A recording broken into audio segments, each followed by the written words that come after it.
자, 이제 4명까지 알아봤습니다. 네. 이제 남은 자리는 3자리인데요. 현역 가수들도 안 꼽을 수가 없겠죠. 무게감을 좀 맞출 필요가 있을 것 같아요. 그렇습니다. 그렇다면 뭐 5번째 후보는? 진혜성입니다. 그렇죠. 사실 진혜성은 저희가 처음에도 이제 언급을 했지만 가장 먼저 나올 수밖에 없는 참가자고요. 사실은 미스터트롯에 안 나와도 되는, 나오더라도 저 뒤에서 하트를 주죠. 네, 심사위원으로 나와야 될 정도의 그런 실력을 갖춘 친구입니다.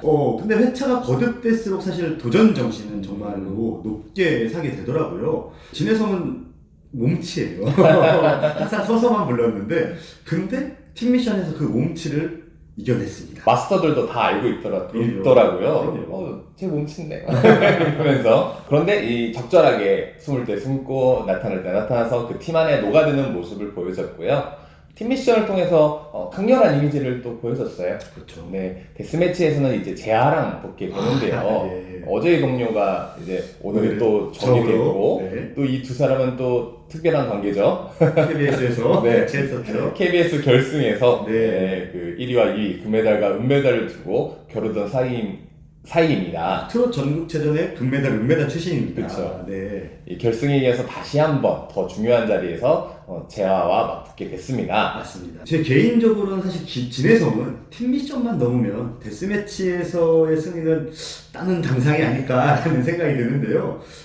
왜냐면 어쨌든 정통 트로트의 강자입니다. 네, 그렇기 때문에 진혜성 특유의 감성, 정말 진한 그런 감성을 보여주는 데 성공하면 제아뿐만 아니라 앞으로도 승승장구하는 일은 정말로 당연하지 않나라는 생각이 듭니다. 저는 진혜성의 그 탑7 행을 낙관하면서도 네. 하나 변수가 있다면 마스터들의 그 심사 기준이 아닐까라는 생각이 들어요. 또 전에도 나왔지만 일반인들하고 달리 현역, 특히나 우승부는 기준이 확 높아지거든요. 그렇죠. 까다로웠습니다. 그리고 마스터들 사이에서도 약간의 기준이 다르잖아요. 그럼요. 마치 야구에서 보면은 이 야구 심판에 따라 이 스트라이크 존이 조금씩 다르잖아요. 네. 미스터 트로트도 좀 비슷하다고 생각이 들거든요. 그렇습니다. 어떤 마스터는 잘하는 거 잘한다, 역시 진혜성이다 라고 이야기하는 마스터가 있는 반면에, 어떤 마스터는 진혜성 보여준 거 말고 좀 새로운 것 좀 보여줘라. 그렇죠. 이런 그 기준, 그날의 기준이 탑7 행에 좀 변수가 되지 않을까, 그렇죠. 이런 생각이 좀 들었습니다. 진혜성 말고 또 현역 가수로 강자, 안 꼽을 수 없는 그렇죠. 그런 가수가 있습니다. 바로 박서진이죠. 네, 박서진입니다. 네.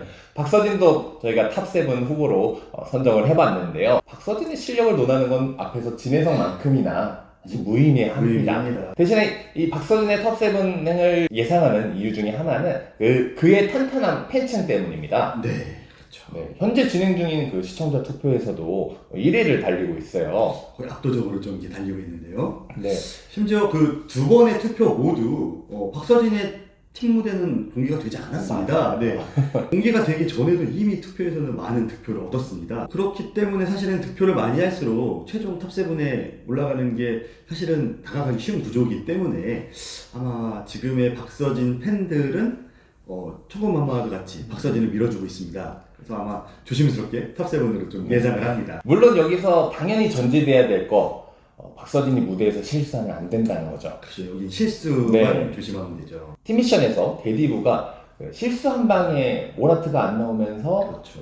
한 명밖에 통과를 못했어요. 사실 4명 다 올라갈 수도 있었는데 이러한 실수, 오디션에서 제일 조심해야 될 부분이죠. 박서진이 실수만 하지 않는다면은 결승, 탑7까지도 충분히 노려볼 만한 그런 가수라고 생각을 합니다.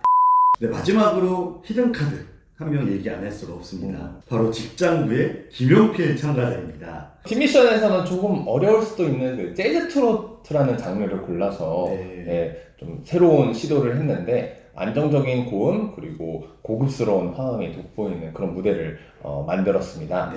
중년의 섹시함을 좀 보여줬죠. 이게 좀 앞에서 얘기했던 그 윤준혁 참가자가 얘기했던 그런 섹시함과는 또 다르죠. 바로 이 김용필 참가자로 인해서 사실 보도자료도 나왔습니다. 네.